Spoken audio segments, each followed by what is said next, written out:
You're about to go up to Edinburgh. Is similar sporting feats going to be challenged in the Pleasance at Edinburgh? Well, I'm playing the Pleasance Grand, which is a kind of it's a gym that's been converted into a theatre. So it's one of the. It's very apt then. It's very apt, and I'm doing something called Schmuck for a night. But it's actually at 4 o'clock in the afternoon, so it's Schmuck in the afternoon. Okay, nice, nice. And I just like the name Schmuck as well because did you ever see Martin Scorsese's film The King of Comedy? Right, yeah. Where Rupert Pupkin, played by Robert De Niro, says he finally gets on telly. He goes, it's better to be a king for a night than a schmuck for a lifetime. And I just thought that as comedians, we're like the games makers at the Olympic Games. You know, those games makers. Because I went there, I love them. And I heard on the radio today that their remit is to promote joy. And I think that's the most important thing, that comedians these days, it's such a complex world. There's all these awful things going on. We're trying to make sense of it.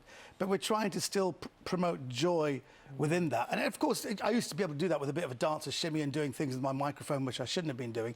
But now it's a very complex world out there. And you are reflecting, aren't you, some of the issues that we're being bombarded with in the news every day that disturb us by basically rewriting whole chunks of the show, aren't you? And when you're touring. Had to, I toured a bit and got something ready, but now there's so much has happened. It's remiss not to deal with it. So that's why I'm doing Edinburgh. Bear in mind that if you do need to bring joy, you just need to do a little bit of diving or maybe a little bit of rhythmic gymnastics on it, and there's plenty of joy to be had there. There's nothing like a fat man doing kind of physical endeavour. It brings the whole country together. Will you be watching the Olympics? Is it your thing? Yes, I will never forget. I went to the Olympic Park twice, and I'll never. It was one of those memories people don't talk about. The highest decibel level was reached on the penultimate day when it was the 4x400, and Martin Rooney nearly got bronze. Yes. And apparently that's the highest recorded decibel level ever in any stadium. Wow. And because the British were just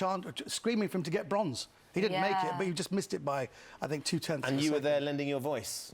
I was just going, oh, gee, help me!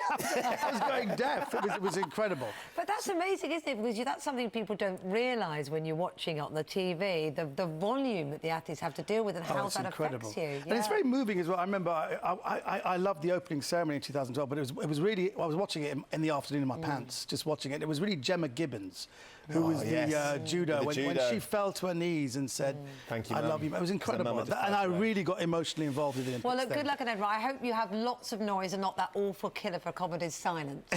You don't want that when you do that. It's happened enough, believe me. And there's this bit at the end where I just say, ask me any question you like, and people start telling me about their parents and their family secrets. And then part of the show is about dementia as well, because my dad has dementia, so they start telling me about that. And it's sort of wonderful in a way. It's a bit group therapy. It's a little bit American at some level, but it's actually really, really nice and still funny, I think.